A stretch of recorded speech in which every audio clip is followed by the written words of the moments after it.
Hello friends, welcome to Danlaw. In today's lecture series we are going to discuss section 392, section 402 of IPC, which talks about of डैक्टी and robbery. So इसमें section 390 जो है बात करता है robbery का, 391 बात करता है डैक्टी का, 392, 393 एंड 394 ये सारे बात करते हैं कहीं ना कहीं रॉबरी के बारे में, जिसमें 392 में पनिशमेंट फॉर रॉबरी की बात की गई है, 393 में बात की गई है attempt to commit robbery and 394 में बात की गई है voluntarily causing hurt in committing robbery. Now come to 395.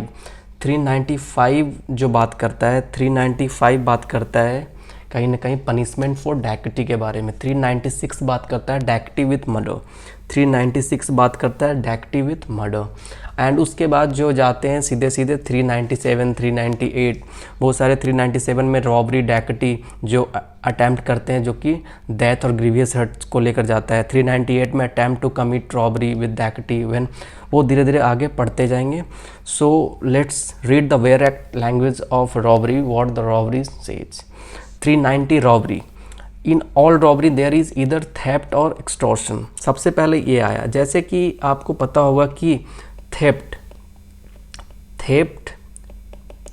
Extortion और उसके बाद रॉबरी, उसके बाद डैक्टी, ये सारे एक ही फॉर्म में आते हैं. कहीं ना कहीं ये आगे जाकर ग्रीवियस नेचर का बन जाता है तो इसके फॉर्म्स चेंज हो जाते हैं. तो हर रॉबरी में कहीं ना कहीं रॉबरी में पोजीशन जाता है किसी प्रॉपर्टी का, या कोई उसके कंसेंट या बिना कंसेंट को ले जाता है.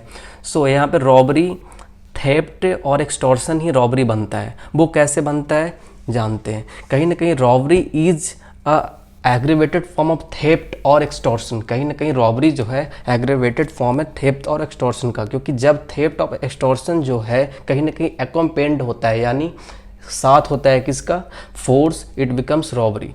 जब वो फोर्स के साथ किया जाता है तो ये रॉबरी बन जाता है. एक केस था जिसमें बताया गया था, Venu Gopal versus state of Karnataka में हेल्ड किया गया था कि in order to verify whether a particular act would amount to robbery और नॉट, कि इसमें ये बताया गया Venu Gopal versus state of Karnataka में कि ये जो रॉबरी है, जो ये रॉबरी को कैसे वेरीफाई किया जाएगा. तो यहाँ पे कहा गया कि one has to first establish that the offence has essential ingredients of theft और extortion.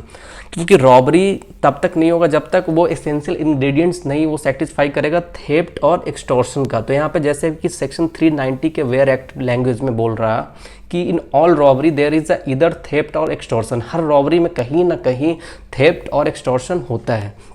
So let's read the bare act language. When theft is robbery, and first one, and second one is when extortion is robbery. So when theft is robbery if in order to the committing of the theft or in committing the theft, committing of the theft or in committing the theft or in carrying away or attempting to carry away property obtained by theft or attempting to carry a property obtained by theft, the offender for that and voluntarily causes or attempts to cause to any person death or hurt. देखिए सीधे बोल रहा है any person death or hurt or wrongful restraint or fear of instant death of instant hurt और of instant wrongful रेस्टेंट. बहुत चीज़ें इसमें बता दी गई है, लेकिन मैं एक ब्रीफ में समझा दे रहा हूँ. जैसे कि थेफ्ट, कोई भी थेफ्ट होता है, जैसे थेफ्ट में तो कंसेंट होता नहीं, आपकी पोजीशन ले लिया जाता है आपको बिना बताए. लेकिन यहाँ पे क्या है कि ये जो वॉलंटरली अटैम्प्ट करता है या फिर करता है कोई व्यक्ति, तो यहाँ पे क्या होता है, एक डेथ, यहाँ पे जैसे डेथ बोला गया, डेथ या फिर हर्ट या फिर रॉन्गफुल रेस्टेंट, समझे, डेथ और हर्ट या फिर रॉन्गफुल रेस्टेंट करके कोई प्रॉपर्टी आपसे ले लिया जाता है. तो रॉन्गफुल रेस्टेंट मतलब उसके मूवमेंट को रोक देता है, एक तरीके से उसके पाथ को रोक दिया और कहीं ना कहीं वहाँ पे चोरी कर लिया वो, तो ये रॉबरी के कैटेगरी में आ जाएगा.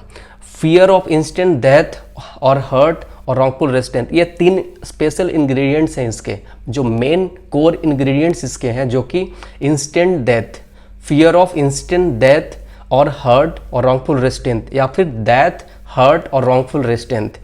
वो डेथ, हर्ट और रॉन्गफुल रेस्टेंट में वो चोरी करता है। मान लिया कोई व्यक्ति किसी के घर में चोरी करने गया, तो चोरी करते समय वो कहीं ना कहीं वो किसी को फियर ऑफ इंस्टेंट डेथ दे रहा है, या फिर उसको हर्ट कर रहा है, या फिर उसको रॉन्गफुल रेस्टेंट कर रहा है, मतलब उसके मूवमेंट को रोक रहा है एक तरीके से, एक वन वे में उसके मूवमेंट को रोक रहा है, एक तरीके से रॉन्गफुल रेस्टेंट कर रहा है। तो कहीं ना कहीं यहाँ पे ये थेफ्ट के कैटेगरी को, इसको रॉबरी के फॉर्म में हो जाएगा। तो यहाँ पे ये हो जाता है कि since robbery is nothing but an aggravated form of theft and extortion. Okay, so when extortion is robbery, extortion robbery कब होगा? एक्सटॉर्शन रॉबरी कब होगा? Extortion is robbery if the offender at the time of committing the extortion is in the presence of the person put in fear। पर put in fear सबसे main ingredients यहाँ पे जो है put in fear and commits the extortion by putting that person in fear of instant death, putting that person in fear of instant death, of instant hurt, instant death, instant hurt और instant wrongful restraint। जैसे वहाँ पे death था, hurt था और wrongful रेस्टेंट था। लेकिन आपको पता होगा कि एक्सटॉर्शन में कहीं ना कहीं एक्सटॉर्शन मूवेबल और इमूवेबल प्रॉपर्टी दोनों का होता है। तो एक्सटॉर्शन में क्या है कि पजेशन कहीं ना कहीं कंसेंट से दिया जाता है। थेफ्ट में कंसेंट नहीं मौजूद होता है, लेकिन एक्सटॉर्शन में कहीं ना कहीं कंसेंट मौजूद होता है। तो कंसेंट, मान लीजिए कोई प्रॉपर्टी लेने गया तो कंसेंट कहीं ना कहीं यहाँ पे क्या होता है, मेन यहाँ पे कोर जो यहाँ पे इंग्रेडिएंट्स है पुट इन फियर। जो एक्सटॉर्शन में जो पुट इन फियर जो कि मेन इंग्रेडिएंट्स है इसका, समझ गए, पुट इन फियर। सो यहाँ पे डरा कर कहीं ना कहीं उस चीज़ पोजीशन को लिया जाता है, कंसेंट को आपसे डरा कर ले लिया जाएगा। Means like putting fear of instant death और ऑफ इंस्टेंट हर्ट और ऑफ इंस्टेंट रॉन्गफुल रेस्टेंट। समझ गए? जैसे यहाँ पे बोल रहा है इंस्टेंट डेथ, इंस्टेंट हर्ट और इंस्टेंट रॉन्गफुल रेस्टेंट। तो आपको मुझे लगता है समझ में आ गया होगा कि रॉबरी, जब थेफ्ट कब रॉबरी बनता है और एक्सटॉर्शन कब रॉबरी बनता है, और थेफ्ट और एक्सटॉर्शन के बीच में जो डिफरेंसेज है और थेफ्ट और एक्सटॉर्शन के जो क्लासेज है वो मैंने दे दिए। उसके लेक्चर मैं डिस्क्रिप्शन में डाल दूंगा, आप उस लिंक पे जाइए और पहले थेफ्ट और एक्सटॉर्शन दोनों पढ़ लीजिए। Now come to explanation. The offender is said to be present if he is sufficiently near to put the other person in fear of instant death of instant hurt। जैसे instant death, instant hurt और instant wrongful restraint, ये main core ingredients हैं इसके, किसके? Extortion के। Extortion से होगा और इसके बाद ये हो जाएगा रॉबरी। तो रॉबरी, थेफ्ट, एक्सटॉर्शन, उसके बाद रॉबरी होता है, फिर उसके बाद डैकेटी होता है। So section 390 is over now. Let's read the illustrations. So A holds Z down, A holds Z down and फ्रॉडेंटली takes जेडेज money and jewels from जेडेज cloth. फ्रॉडेंटली उसका जेड का मनी ले लिया, ज्वेल्स ले लिया फ्रॉम जेडेज क्लॉथ्स। ओके, उसके cloth से, उसके कपड़े से, विदाउट जेडेड कंसेंट। तो ये तो थेफ्ट हो गया, उसके बिना कंसेंट के उसके मनी लिया, उसके क्लॉथ, कपड़े को ले लिया। तो यहाँ पे कहीं ना कहीं यहाँ पे कंसेंट तो थी नहीं उसकी, तो ये थेफ्ट हो गया। Here A has committed theft, जाहिर सी बात है। And in order to the committing of that theft, और उस थेफ्ट को कमिट करते समय has voluntarily caused wrongful restraint to Z. और इस थेफ्ट को करने में कहीं ना कहीं रॉन्गफुल रेस्टेंट था, वॉलंटरली कॉजेड रॉन्गफुल रेस्टेंट। क्योंकि मैंने बोला था, आपको बताया था कि यहाँ पे डेथ, हर्ट या फिर रॉन्गफुल रेस्टेंट अगर थेफ्ट में मौजूद होगा तो ये रॉबरी बन जाएगा। डेथ, हर्ट, रॉन्गफुल रेस्टेंट मौजूद होगा तो ये रॉबरी बन जाएगा। यानी कि फियर ऑफ इंस्टेंट डेथ और हर्ट और रॉन्गफुल रेस्टेंट होगा तो ये थेफ्ट को रॉबरी बना देगा। तो रॉन्गफुल रेस्टेंट मौजूद है, A is therefore committed robbery. This is clear no. Come to example B. A meets Z on high road. A मिला जेड को हाई रोड में, मान लो हाईवे में मिला या फिर हाई रोड में मिला। Shows a pistol and demands Z purse. Pistol दिखाया और उससे, क्योंकि यहाँ पे कंसेंट ले रहा है उसका, ये थेफ्ट के कैटेगरी में नहीं जाएगा, ये एक्सटॉर्शन के कैटेगरी में जाएगा। और Z in consequence surrender his purse. Here A has extorted the purse from Z by putting him in fear of instant hurt. Putting him in a fear of instant hurt. जैसे कि मैंने आपको बताया था कि एक्सटॉर्शन कब robbery बनेगा, वो पुट इन फियर कब होगा? इंस्टेंट डेथ के लिए, इंस्टेंट हर्ट के लिए, इंस्टेंट रॉन्गफुल रेस्टेंट के लिए। So by so putting him in fear the offender must induce the person so put in fear, then there is like deliver up the things extorted, जो things deliver कर रहा है, जैसे यहाँ पे वो डिमांड कर रहा है कि वो अपना पर्स को सरेंडर कर दे, वो सरेंडर कर दिया उस चीज़ को। And being at the time of committing the extortion in his presence A has therefore committed robbery, उस एक्सटॉर्शन को कमिट करते। ये दोनों एग्जाम्पल से आपका क्लियर हो गया, और एग्जाम्पल्स हैं जो कि आप पढ़ लेना। So now come to section 391, dacoity. Dacoity क्या होता है? Basically dacoity is an aggravated form of offence of robbery. जैसे कि मैंने आपको बताया था कि थेफ्ट, एक्सटॉर्शन, रॉबरी और उसके बाद डैकेटी, ये सारे एग्रेवेटेड फॉर्म्स हैं, ठीक है। So dacoity is also an aggravated form of offence of robbery.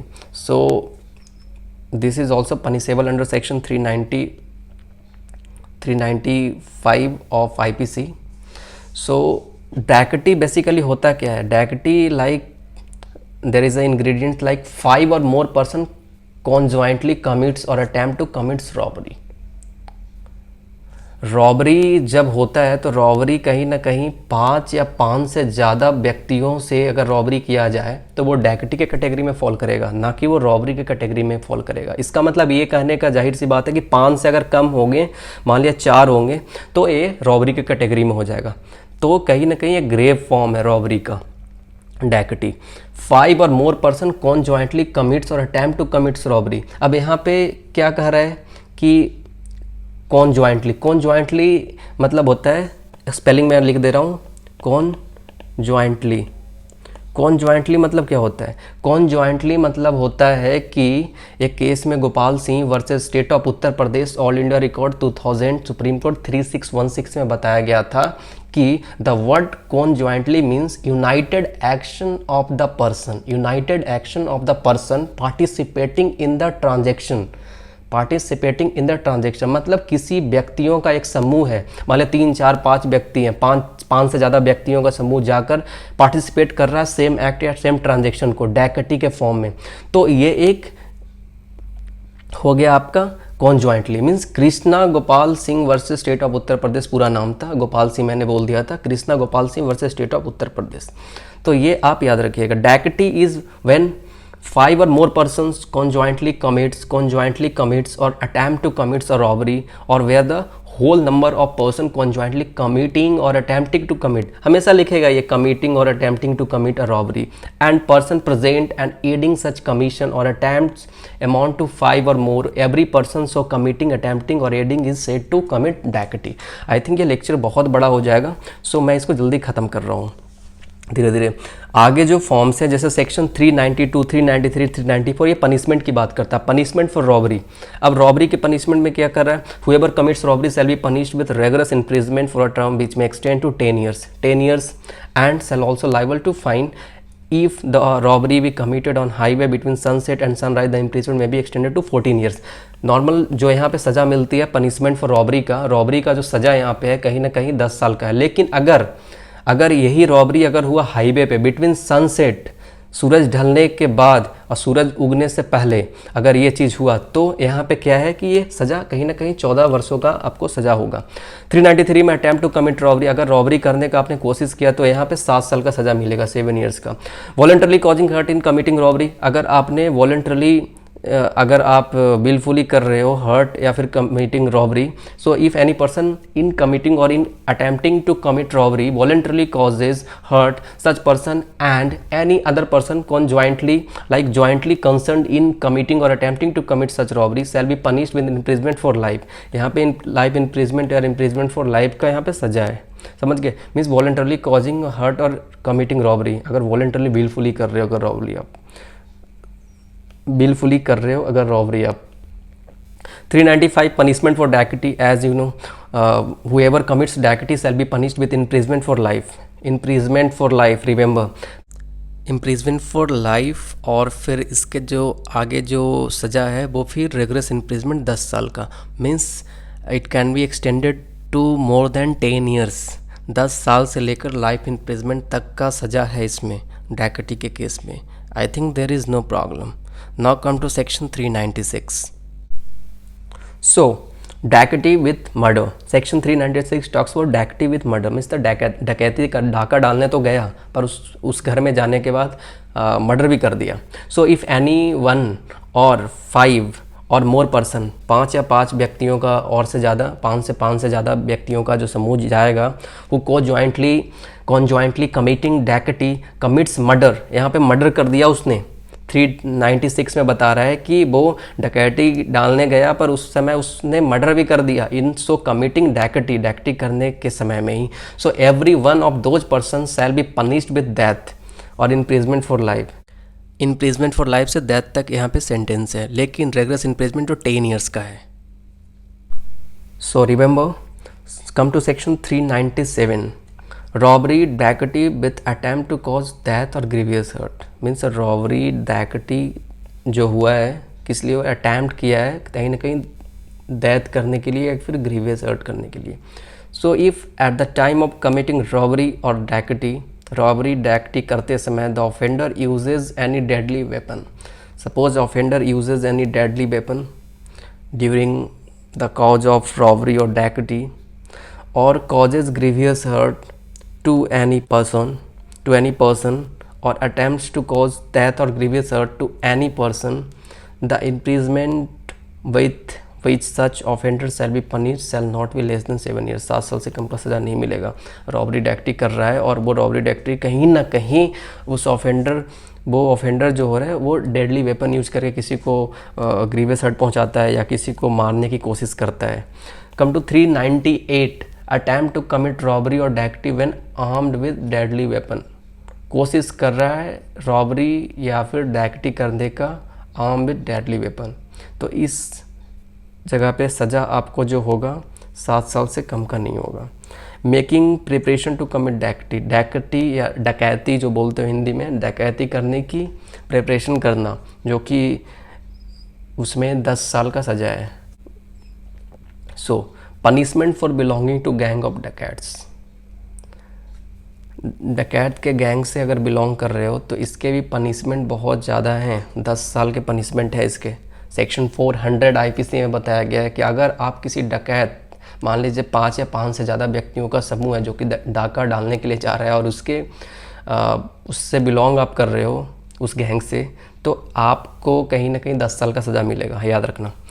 401 punishment for belonging to gang of thefts, जो चोरी करने का मंशा से जा रहा है या फिर gang of not being a gang of thugs और डकैट्स, तो चोरी करने के मंशा से जा रहा है तो कहीं ना कहीं रिग्रेस इम्प्रिजमेंट है जो कि एक्सटेंड किया जा सकता है 7 सालों तक और shall also liable to fine. 402 assembling for purpose of committing dacoity or dacoity what ever, assemble कर रहा है किस लिए, पर्पस ऑफ कमिटिंग डकैटी। इस अगर whoever at any time after the passing of this act shall be one of 5 or more persons assembled for the purpose of committing dacoity shall be punished with regular imprisonment which shall not be extended 7 years। 7 years का इसमें सजा है अगर आप assemble करते हो डकैती करने के पर्पज से। Okay, I think this is clear now. So thanks for watching, this Deepak Anandan signing off.